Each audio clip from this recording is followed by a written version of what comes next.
Dungeons and Dragons Resource Guide. Today's guest is Erin Latimer. So welcome to Richmond Public Library's Dungeons and Dragons Resource Guide. This is our show today with Erin Latimer, who is an author of young adult fiction and some really fantastic books for young persons. And welcome to the show, Erin. Thank you. Glad to be here. So basically, just so you're aware, I always like to tell everybody sort of how the interviews usually go. Basically like this. They're just really casual conversations. There's no preset questions. I don't have a list of things that I'm trying to get through to, I just basically chat. And usually what happens is really, and I think because of the casual nature of it, I think that's sort of what's appealing to people. People are liking it, especially right now, because as we said, with the pandemic, Zoom is kind of this is our social life. So I think, it's kind of like we're inviting people into our living room. Or my library in this case. Exactly. And your old timey tavern. I never thought of that. Actually, that's how perfect this is. It's my old-timey tavern that I've invited you to come in, have a mead. I have a tea, and mine does say Basic Witch on it because I thought it's appropriate for the character we're using today. So. I love it. Mine, I don't know if this will work because of the background, but mine actually says... there we go. Okay. Yeah. It says, because the DM said so. No explanation. Oh, nice. Necessary. It's a Dungeons and Dragons kind of joke. Yeah. It's funny. You're like invisible mug. Invisible mug when you first held it up. Like I definitely have played D&D before. I used to regularly go to a group, but as somebody who has like ADHD, not in like a cutesy, like, oh, I'm so ADHD way, but like actually I definitely am still in beginner mode because keeping track of stats and that type of thing, I will need hand holding essentially. Yeah. Like don't ask me to keep track of stats and statistics. I got. This is actually the beauty of this program that I'm going to show you, is that it does that all for you. Oh, nice. Yeah, it's because I'm kind of the same way. I'm not ADHD, but I have my own, my own idiosyncrasies. And so I have a really hard time with concentrating and staying focused. And, it's funny how so many of us with those kind of concentration issues go into writing.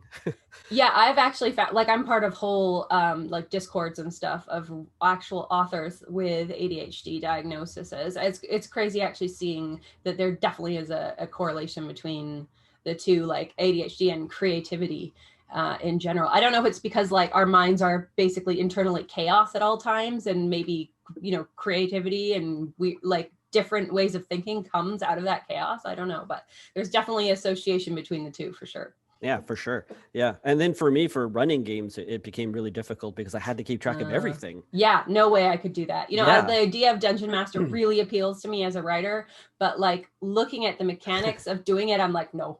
Yeah. There's no way. So we're going to make a character for you today. And we're going to use a special program that I'm going to show everybody. It'll be a really cool way of showcasing this program for people that want a nice, simple way of keeping track of all of their character stats and looking up things and all that kind of stuff. Very appealing. Yeah, but first I want to talk a little bit about your books. So tell us a little bit about the first book that you published and how you became a writer too, because I think the story of how you became a writer is quite inspiring for a lot of people. Yeah. Well, the first book I ever had come out was, I always do this wrong, was The Strange and Deadly Portraits of Bryony Gray. And I always kind of, was writing since day one, like from the moment I could scribble on paper and like pretend to be a writer is when I started like making up stories in my head. And it took me a long time to get Bryony Gray published though. About 10 plus years of actually seriously querying, and, went through 2 different agents, and then, struggled a lot. And then Bryony Gray was actually offered on by about 3 different agents. And that's when I kind of had that realization, like, this is it. I think it's happening. So finally, Penguin Random House Canada offered on it. And we did a 2-book deal. And so Escape to Which City is coming out this year in August August 3rd to be exact. And Emmeline Black is the main character of that. And she's the one we're using today for the character sheet. And then I did have another one come out in the middle, which is Witches of Ash and Ruin. So everything is very witch themed, as you can see. We were chatting about this earlier. I have the basic witch mug that I brought specifically for this chat because, like I said, magic user, always writing about women in particular using magic and having access to these types of powers. So yeah, I've just been writing pretty much all my life, and this is the first 3 books I've published, 2 with Penguin Random House and 1 with Little Brown Young Readers, and yeah, that's me. And you also have not a podcast, but it's like a video cast. I vlog. Think vlog. Thank you. Yeah. So I vlog on YouTube with the Word Nerds. We're basically a group of young adult writers. We started out as young adult writers, and some of us are branching it. I write middle grade as well. Some of us are branching into adult. I'm actually hoping to write an adult book. I do have an adult book I'm working on right now that's like a crossover, I guess, is what the industry is calling it now, which is like a dark academia meets Silent Hill type of thing. So it's a horror. So it's for older teens. But yeah, we end up talking about all things writing, all things reading. We have live chats every Sunday. Those are at 7:30 Eastern Standard Time. And we just talk about, either what we're reading, tips on writing. We have actually sometimes workshops where we'll sit down and it'll literally be, I think the last workshop was me teaching people about, what was it, character voice or something, but it was just an hour of solid actual workshop stuff. So it's quite valuable if you're looking to learn about writing. You definitely suggest going over to the Word Nerds vlog and yeah, looking up the workshops because we have them all up there still. And I think notes attached to the bottom. So yeah, it's really fun. And there's about 7 of us, and we just have a ridiculous amount of fun. So. So when you're coming up with characters, how do you have a process for it, or does it sort of just come to you, or what's everybody's different with how they? That's a good question. I do I really love and it's so funny as somebody was like, I'm ADHD, I can't keep track of stats, but at the same time, I also love character sheets. And I will sometimes dabble in using them. I don't find that they necessarily help me create the character and stick with that character. I will kind of use it to spitball. So I'll have age, name, likes, dislikes, backstory. And it's usually the backstory that starts me on who is this character now? Who have they become because of this backstory? So that's, and what motive are they going through the story with from this backstory? That's usually where it springs from, for me at least. And so that's the beginning. And then I'm also a discovery writer, though, in the way that I don't truly know the character until I've written almost all of the book, which becomes a little frustrating. I sometimes wish I wasn't like that, because I'll have to go back in and then I'm starting at the start again to edit, and I'm realizing, oh, she wouldn't say this, or she wouldn't do that. And so some things change quite drastically, and I end up having to edit things. And actually if there's fellow writers watching, something I've discovered really helpful for me is to write the first 50 pages. So I do what I would do if I was going to submit it to an actual publisher, which is writing a proposal. So I'll write the first 50 pages, I'll write a synopsis, so a full outline, and then I'll go back and edit that. And actually, by the time I finish the outline, the first 50 pages, and re-edited, I actually have a grasp of who the characters are fully at that point. So this is my writing process is constantly changing, and so is the way I create characters. So I found this very helpful for fleshing out the character in my head before I then go on to write, the next 80,000 words, and then I don't have to go back and have this nightmare editing process for the characters. Right. Yeah. Common threads through talking to every author has been that when you're writing a book, you're essentially playing a game of Dungeons and Dragons by yourself. Oh yes. Yeah. Because you're coming up with the scene, you're coming up, like you said, you have to, draw out these maps, because does the place have a second floor? You're not sure. You don't really know your characters until you're, a few pages in, and then you start to get to know them a little bit better and start to understand. Absolutely. The need to, sketch out your story. And then have you ever had it that you've sketched out your outline of a story, and then when you're actually writing the book, say halfway through, you realize it needs to go in a different direction? Has that ever happened? All the time. Yeah, I'm somebody who really does like to write out full outlines, like chapter by chapter, plot beat by plot beat. So I kind of know where I'm going, but I have realized if I stick to that outline too closely, I get a really stiff mechanical story. And it doesn't necessarily seem to flow naturally. So what I've learned to do is usually I figure out, okay, we're going off page here, we're going off the script. And is this good? Or do I need, is this a good thing? Do I need to pursue that path? And therefore go back and rewrite the outline, or is this bad? Am I straying? Do I need to go back, to the drawing board? And normally the answer is that this is good. This is naturally what's unfolding. And it's usually things like, I'm learning more about the characters. Like I said, I go back and I'm like, oh, she wouldn't do that. She would do this. And so the plot is naturally going to unfold in a different way. So then I go back to, I have every different, and I was like this with D&D too. I always have a notebook for every character or every story that's unfolding, and each one has a separate notebook. And so for the one I'm writing now, which is called In a Forest Dark and Deep, the Silent Hill one, this is the notebook for it. And like, I don't know if you can see like all of my intense, like it's just full of that. Wow. And so I'll rewrite the plot line every time that I find it straying off. I'll go back to the notebook and rethink it and rewrite it so it unfolds naturally rather than being like stiff and I have to stick to this script type of thing. Right. So yeah, it is like a D&D game. Basically, absolutely, your characters have decided to go into a different direction than what you had originally planned. And you have to go back to the world map and be like, okay, what happens now, and rethink the whole story. Yeah, absolutely. Yeah, is it's so interesting how connected these things are. Absolutely. Okay, so I'm going to show you this program. It's on a website called D&D Beyond. It's run by Wizards of the Coast, who now owns Dungeons and Dragons. Right. And it's quite a good resource here. So I'm going to share my screen. Okay, there. There we go. So now you should be able to see that. Yes. Yeah. So there are all sorts of different things that you can do with it. If you're a dungeon master, it's a really good resource for finding adventures that people will post. Sometimes they cost money, but a lot of them are free. I'm a big supporter of sort of free stuff. I like free stuff. Yeah.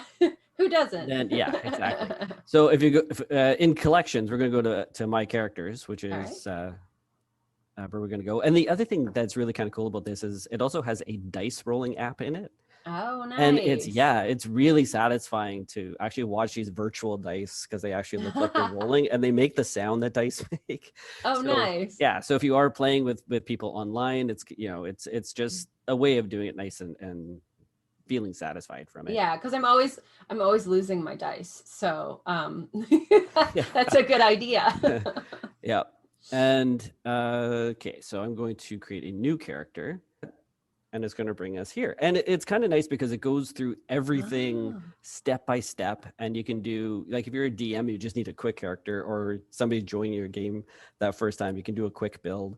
You can just randomly make a character if you're, creating your own kind of dungeon, if that, or adventure, if that's what you're doing. But we're going to do the standard because we like to make up characters. Exactly. That's what we do. Yeah. And then depending upon what kind of, basically what kind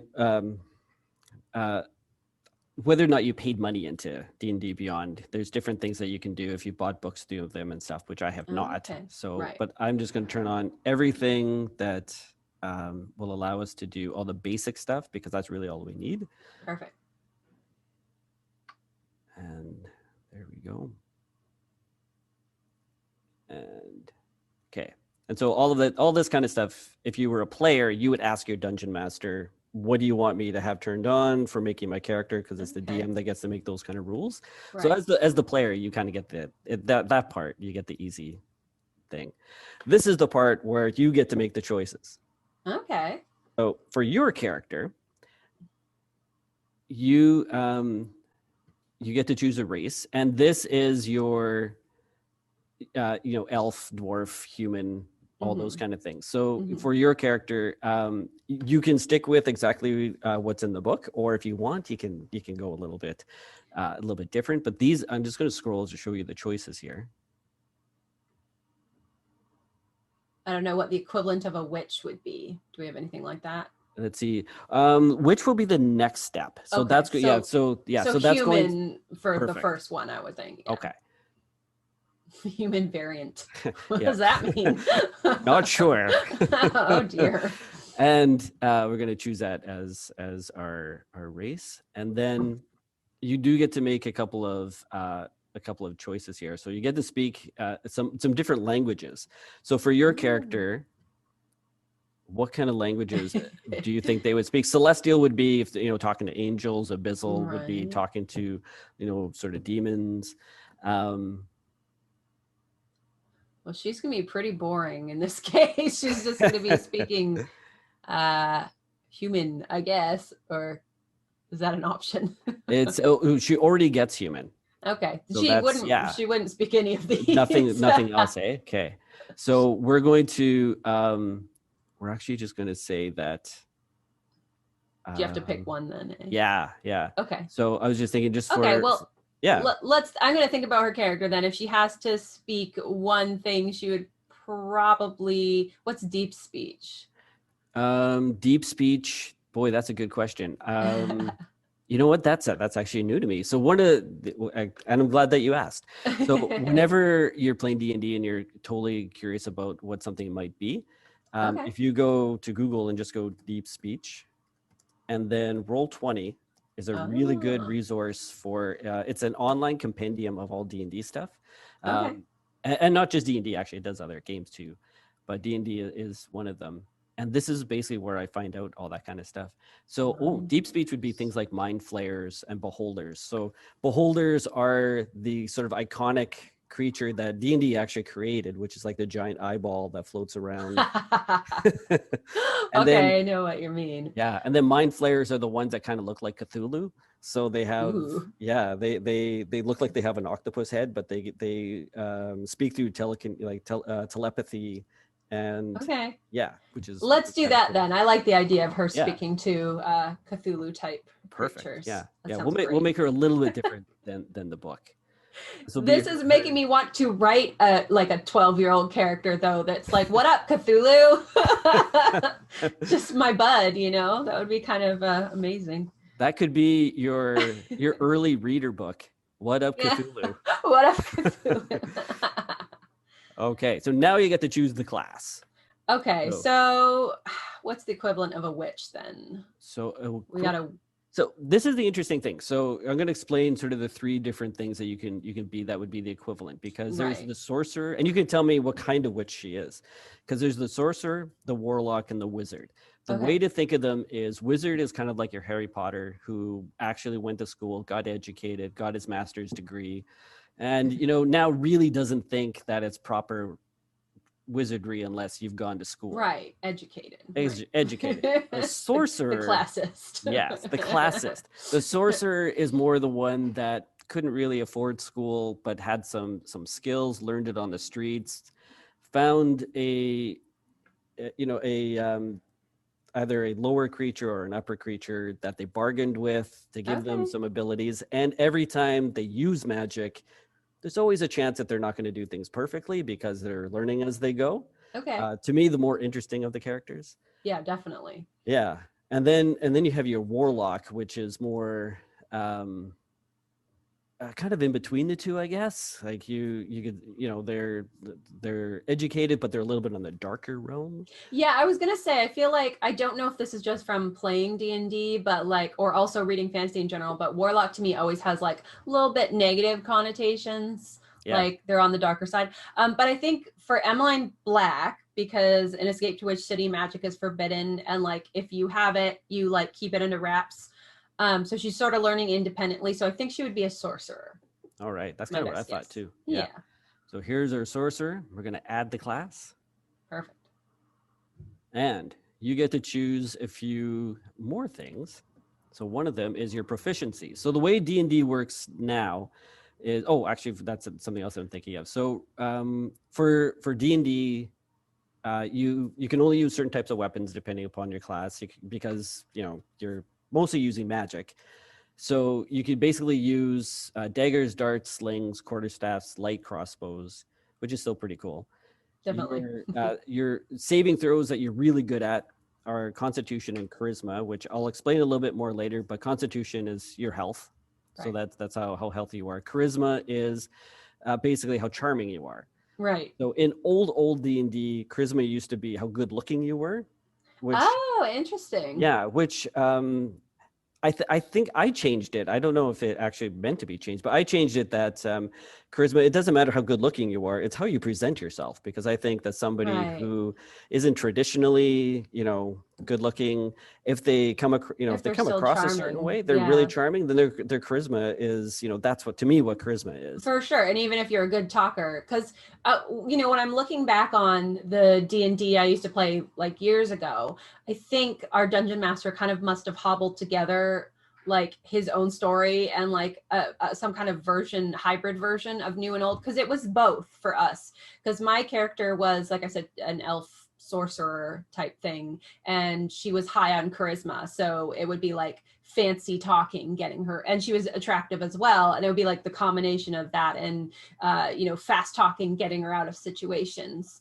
So that's interesting. Yeah, it must have been kind of like a mushed together versions of the D&D that we were playing at the time. Yeah, and that's kind of the beauty of D&D too, is that you can do that.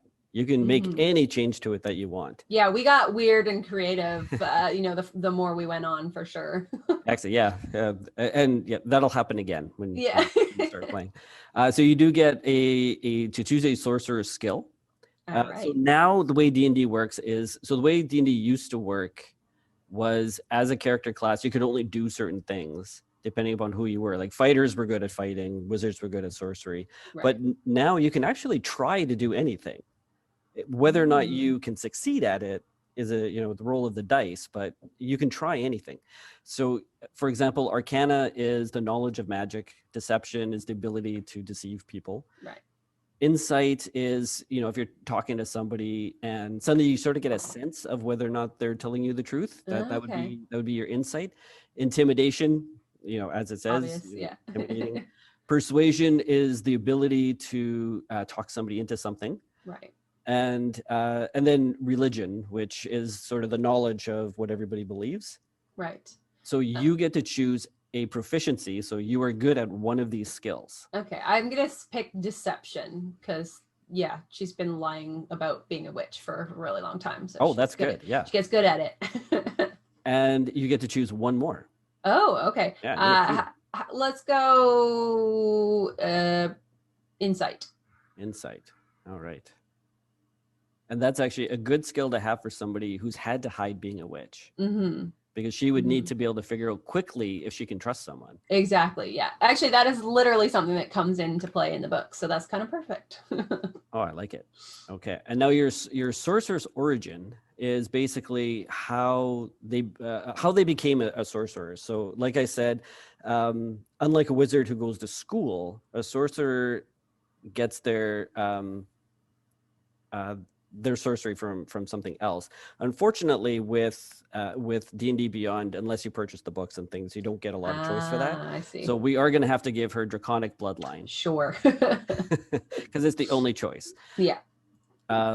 So like I said, this will be the D&D version of her, which isn't exactly right. Yeah. She does get a dragon ancestor. So nice. So basically for the D&D version of your character, she met a dragon, or she didn't meet a dragon, but her family did, and it's kind of related to it. So she so you get to choose what kind of dragon. Well, let's choose black dragon because her last name is Black. So. Oh, I like that. And then for the D&D version, you could even make it that's why her name was Black. And, I like that. Oh, backstory. Yeah, backstory. Always thinking of backstory for characters. Exactly. That I don't know about you, but when I'm writing a character, sometimes I'll think to myself, well, what happened before that's making this character act this way now? Yeah, exactly. And sometimes even that winds up being the more interesting story than the one you're trying to tell. Definitely. Yeah, and then your character gets some resilience from being a black dragon. So black dragons typically shoot acid, I believe, if I remember Ooh, correctly. Yeah, and I'm just sort of reading this quickly just to see. So additionally, parts of her skin will be covered by a thin sheen of dragon-like scales, very cool. which will give her a better armor class, so better resistance than if she wasn't wearing. If she's not wearing any armor, she just decides to wear like a robe. Then Right. she's actually stronger than if she didn't have this ability. I'm gonna end up writing this middle grade character who like chats with Cthulhu and is covered in dragon scales, and people are gonna be like, okay, this is just like a D&D character. What is this author doing? And well, it's actually interesting how many authors have done that. Have you ever read any Guy Gabriel K books? I think once. I have a couple on my shelf I keep meaning to get to, but yeah, I've heard that about him. Excuse me. There's also a Jim Butcher series, I think. Yeah. That is very obviously inspired by that as well. Yep. His fantasy series. Yeah. The Dresden Files, is that? Yeah, that's his main like urban fantasy one, but then he also has like a high fantasy one that like really you can read it and be like, okay, you play D&D. It's almost like they have the dice rolling in the pages. Yeah, you can hear it. You're like, oh, there's inspiration from D&D for sure. Okay, so ability score. So this is something for the generation method. That's something you would ask your dungeon master is, how are we going to do this? The way that I usually do it is we're going to do manual rolled because it's kind of the most fun. Sounds good. Yeah, because now you get to see the dice. Ah. So in D&D, just like old D&D, you have different stats for strength, dexterity, constitution, intelligence, wisdom, charisma. We talked about a few of those. The only ones that strength, obviously, it's how strong you are. Dexterity is how quick and agile. Constitution is your health. And the difference between intelligence and wisdom that I always say to people is, and I'm sure you've heard this before, is that intelligence is knowing that tomato is a fruit, whereas wisdom is knowing not to put it in a fruit salad. Right. Yeah. Right. And then, as I say, charisma can either be, how good looking a character is, or just how charming they are, or both. Yeah. Mm-hmm. Yeah. Mm-hmm. So we are going to roll some dice to find out See, I'm already taking possession of your character. All right, let's do it. For this program, all you have to do is click on here. Oh, that's cool. Yeah. And what it's doing is it's rolling 4d6 and is discarding the lowest dice. Okay. So we're going to do that for all of them. Oh, here. And then you get to decide which is the ones that you want. So and I should have looked this up, but for sorcerer, I believe your magic ability actually comes from your charisma. Okay, so we want high charisma then. So you want high charisma. Yeah, so that makes sense. What we can do is we can just assign these to a slot, and then you can change it around afterwards. So I'm just going to randomly assign it to anything just so that it lets me go to the next one. And then I'm willing to bet that's going to be your highest one. So probably. And do you see what I mean about how it actually sounds like dice? I can't hear it on my end. I think maybe you are just hearing it because you've got the website up on your end. Oh, maybe. Yeah. You know what? If it doesn't come out on Zoom, I will add it in after. Add it in post edits. Yeah. Yes, because everybody should hear this. Yeah, for sure. Yeah. And there we go. Yeah. Okay. So yeah, interesting. Yeah, the 216s were 216s. That's pretty good. Yeah. So definitely your highest you want to be charisma, but you can decide. For your character, is she very strong? Yeah, I would say so. Yeah. Mm-hmm. Okay. Is she stronger or is she more healthy? No, she's not healthy. Definitely stronger. Let's. I would say like mentally stronger. Mentally stronger. Okay. Yeah. So let's maybe. I don't know if that counts for D&D. Oh yeah, it totally does. Yeah. Yeah, that's so I'll do that. So now she's mentally stronger. She does have pretty a little bit above average strength actually, and really good charisma. So she's actually going to be a very good witch. Perfect. And yeah, So this is actually a really good character to roll. Nice. You did a good job here. It was all me. Yeah. And then it does go through. So all of those stats that are really hard to remember, if that's not what, if like for people like you and I who are just not cut out for remembering hundreds and hundreds of different stats, here it is all right for you, is right in here. And we're just going to actually skip over that. Oops. And go right to the next page. And it should put that in there. Okay. So now for background, you get to have sort of, where your character came from kind of thing. So again, because we're using the free version, we don't have a lot of choices here. But I'm trying to think of, because I did read the background that you sent me. But tell me, for everybody else, tell us a little bit about her. Well, she is, Emmeline Black is the niece, essentially, of the queen. So she would be, I guess you could put her under noble. Yeah, so she grew up in the castle in a very different England. So yeah, her aunt is the queen who, hates witches and is hunting them all down. So yeah, noble works out well. All right. And then you have some skill proficiency. So one of them is a tool. So the tools that she, and does she use tarot cards or? No, this one, not in this one. Let's see. Oh, she would probably have playing cards if she had anything. Okay. And she does get one more language, even though she. Ooh, okay. Yeah. Let's give her goblin just for funsies. I like it. And it's kind of interesting too, because in sort of old school D&D, like the goblins and the orcs are always bad guys. Mm-hmm. And then when I started playing D&D again years ago, when 5th edition came out, I was running a game where the characters, as soon as they saw a monster, they would just go kill them. And I kind of wanted to stop that. Like I wanted to start thinking that, these are actually creatures with civilizations and families. And so I actually had that kind of happen where they went in, they killed a bunch of goblins, and then they were looting them for whatever they could find. And one of them they found, because it's D&D, they didn't have pictures, like photographs, but they had drawings of him and his family. Whoa, the guilt. The guilt. And then one of the players looked at me and he said, "Do you never want us to attack a creature again?" What is happening here? What is happening? Who are you? Yeah. Why have you done this to us? It was really fun. So your background feature is a position of privilege because she's a noble. You have some suggested characteristics, which in D&D you get to have these personality traits, which basically help you to play your character and its ideals, bonds, and flaws. Or you can create your own. Like you don't have to take their suggestions. Oh, I see. But if you want to look at the personality traits and then tell me if any of those fit her. 8 doesn't fit, but I do like it.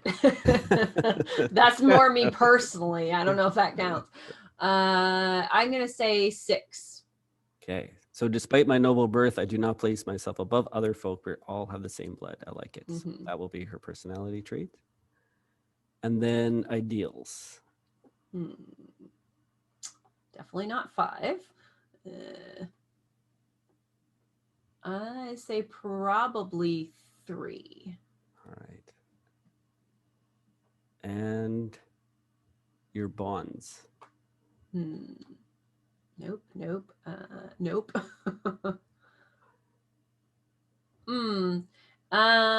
Probably 6 would fit the best. Okay. She is not a fan of her family, so. And everybody has a flaw. Ooh, that's true. Well, 2 fits, but 6 fits as well.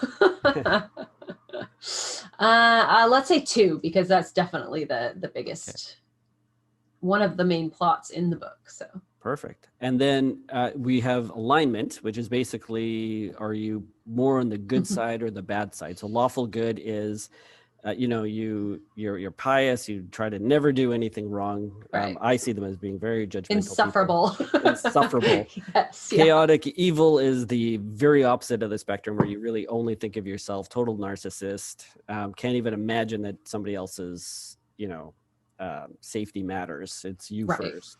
And then neutral is kind of like, you can go either way. Right. I think she would have to be chaotic good, probably. Like it. Personally, can relate. And then does she, in your books, does she have a faith or anything, or? No, this doesn't really come into it. All right. And lifestyle. So it sounds like she's wealthy or aristocratic. She was. Yeah. So aristocrat at first, we'll say that's her background. Okay. So. And there we go. And then things like physical characteristics. We won't do that now because it takes up quite a bit of time. But that's where you would say, this is what she looks like. So as an author, of course, it's always the important thing to know what your character looks like and to convey that to the reader. Yeah. Yeah. And okay, so you've done your personal characteristics, and then notes. You already sent me your background for your character. So I'm gonna basically plug that into the backstory. And then this is very cool. Yeah, it's really, really detailed. You could definitely just use this to create characters, like come in and punch all the details in. And you might have to change some of the class and race and stuff, but you can see why. Yeah, it would be a good tool to create book characters. Yeah, definitely. So does she belong to any organizations like clubs or? Just the royal family. I don't know if you would family. I think that. Because she's noble birth, I think that would be implied. Oh, that would be her. Does, any friends? Yes, she has. Their names are Maddie and Edgar. Did I spell Maddie correctly? Yes. Okay. And Eliza. And those are her fellow witches. Perfect. Okay, so then we have her allies. And any enemies? Yeah, the Queen of England, essentially, her entire royal family.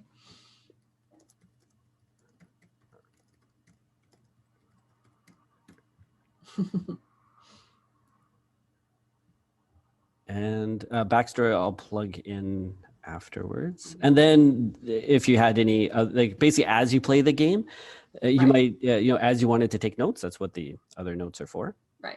Which is really kind of neat. And then we'll go on to the next thing. And then here, this is where you get to choose your equipment, like things that you own that you're starting off with. The previously, when you decided that she was aristocratic, that actually determines how much extra gold you start off with, which so for the game for buying different things. But because that part takes a little bit longer, we've actually got your character. So we're going to skip that. Nice. And I'm going to show you your character sheet. Nice. Okay, so now if you view the character sheet, it comes out like this. Wow, that's cool. Yeah, and then when you're playing the game, so this is what I like about this. When you're playing the game and the Dungeon Master says to you, give me an acrobatics roll to decide this. Because you've said, I want to, or actually, let's say deception. The person's you're trying to get something from them or something, and to roll deception, you just click on it and it does the roll for you, and it adds up all of your bonus. Oh my gosh, that is really cool. Yeah, you don't roll initiative, you just click on initiative and it tells you exactly what you've done. That's amazing, because it's not like it's hard math, but I still don't want to do it. So no, well, and sometimes it's just remembering what math to do. Yeah, exactly. Because all of this is easy because it's a D20 plus 3. But when you get into things like your weapons, for example, which actually we didn't give her any weapons yet, but like for that, when you do things like we can do an unarmed strike. So let's do that. And actually, just because our faces are in the way, I can't. I wonder if you can just click and drag the box. Oh, you know what? Yeah, it's this button right here. Align right. No, it's this one. There we go. Oh, there you go. See, See, it's kind of like what I was saying, where, every time I use this, it looks like the first time I've used it. And it's just the way, it's just the way my brain works. So if I click on attack and then I click on hit, it'll roll it to hit. Oh, that's a really good roll. And then when I want to do damage, because damage is the one that's tough, because depending upon what you're doing, there's this, strength or dexterity bonus, there's the weapon bonus, if there's a magic bonus. So keeping track of all that, this just does it. And it just, okay, that's amazing, because that would always be my issue, definitely, when I was playing, was that, like, I would forget what I was supposed to add and stuff, for sure. And then they'd all be like, oh, you have to add this, and I'd be like, oh, yeah, right, that for you. That's fantastic. Yeah, it's really great. Actually, a friend of mine showed it to me and got me onto it. And at first I was kind of like, well, it's Wizards of the Coast, so they are trying to sell you all the books and things like that online. Mm-hmm. I've already got the books in hard copy, so I don't want to rebuy any of them. But then when I used it and realized, I can still do all the basic stuff and the dice rolling and everything. It's just so easy. Plus, if you want to, you could still do all of the stuff you enjoy manually. Even create your own character sheet if you wanted to, like, if that's what you love doing on a separate piece of paper or form or whatever. But adding it all up and rolling the dice is the annoying part. I don't know anyone who likes that. So. Yeah. Yeah, me too. Yeah. It's, like I said, trying to remember everything that you have to add to it is exactly. Especially when you're like, for me, the part that I enjoyed about D&D was like the story, like interacting with other characters, the plot, like I want to get to that stuff and not have to, figure out all the little numbers and details and that, Yeah. Anybody who's tuning in who has never played before, they'll see how they'll see that we bumble through it. Mm-hmm. And then it makes it, it makes it more okay when everybody's bumbling through.